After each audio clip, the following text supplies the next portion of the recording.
guess my first question, I feel like people are kind of desensitized just by watching highlights on TV, but I believe it's like kind of underappreciated just how insane it is to be a boxer and like how intense it is as a sport. What kind of mental and physical preparation needs to happen behind the scenes in order to confidently step in the ring against an opponent?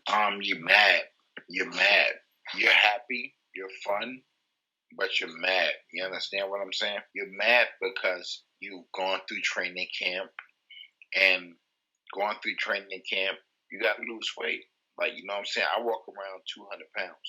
Mm-hmm. If I had to fight, I'm going to fight like 175, so I'm going to lose 25 pounds. So you can't eat. You got to train all the time. You can't eat. You can't do what you want. You can't have sex. You got to go to training camp. You can't be at home with your family. You got to go to training camp. And that's generally off somewhere in the middle of nowhere in the fucking mountains, standing in the cabin, and you know what I'm saying? And that's how it is. So you're just training yourself. You're training yourself mentally to be a killer, like John Rambo. You ever saw Rambo? Sure did. You know what I'm saying? My mind frame has always been okay. And I'm a young kid at the time. I'm 16, 17, 18, 19, 20. I'm young. I'm a baby. But my mind frame has always been this. You know what I came from by being that kid from Florida, coming to Brooklyn, New York, getting bullied. And I wasn't going to let that happen. Right. So back then, not only was I fighting for protection, I was also fighting for acceptance. You understand what I'm saying? Because I didn't want to be that kid that you can just pick on. You understand what I'm saying? Yeah. I don't want to be that target. So I wanted to make a name for myself. I wanted y'all to respect me. How is that going to make y'all respect me? I know how to make y'all respect me. I'm going to defend. Oh my God. Time up. I'm going to defend me to the best of my abilities, and that's how I'm going to make you guys respect me. Mm-hmm. You feel me? Right. That's the mind frame that I took into the ring, and that's what kept me successful. That's what kept me winning. But at the same time, that's also what kept me in trouble. Yeah. You understand what I'm saying? Because once I got that respect that I needed to survive, I didn't know how to let it go. You know how there's a time and place for everything. Yeah. But mentally, I thought that, okay, I got to be this guy that'll fuck you up. Mm-hmm. You understand what I'm saying? And I am that guy that want to fuck you up. I want to fuck you up. Yeah. I don't really want to fuck you up. Really, me, don't want to fuck you up. I'm the nicest person in the world. Right. You understand what I'm saying? But I know that y'all going to fuck with me because everywhere I go, people would fuck with me. So it makes you put up, you know the word I'm looking for. Barrier? Yeah, makes you put up a barrier. You understand what I'm saying?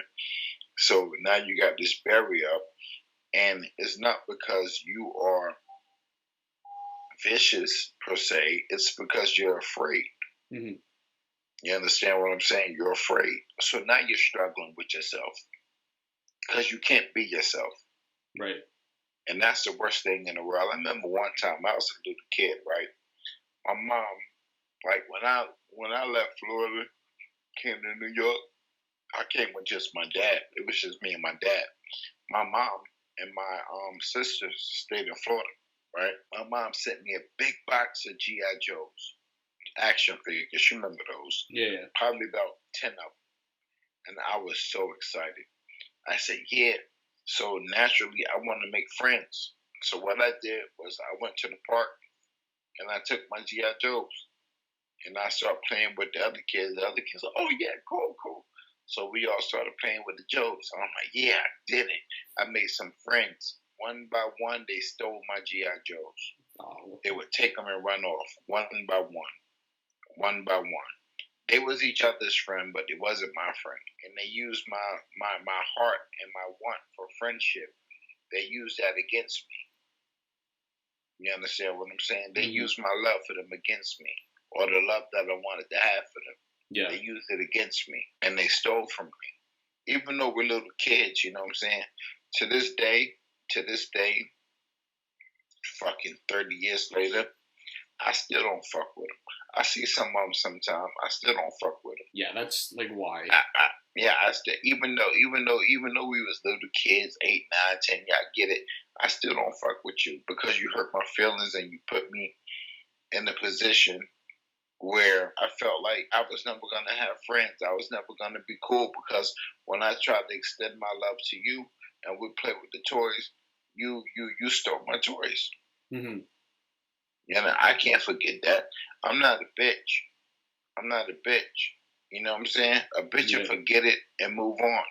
I'm not a bitch. Right. I'm gonna carry that with me. I know we 39 now. We not 9. That was 30 years ago. I get it. But I'm gonna carry that with me now, nigga. I don't fuck with you.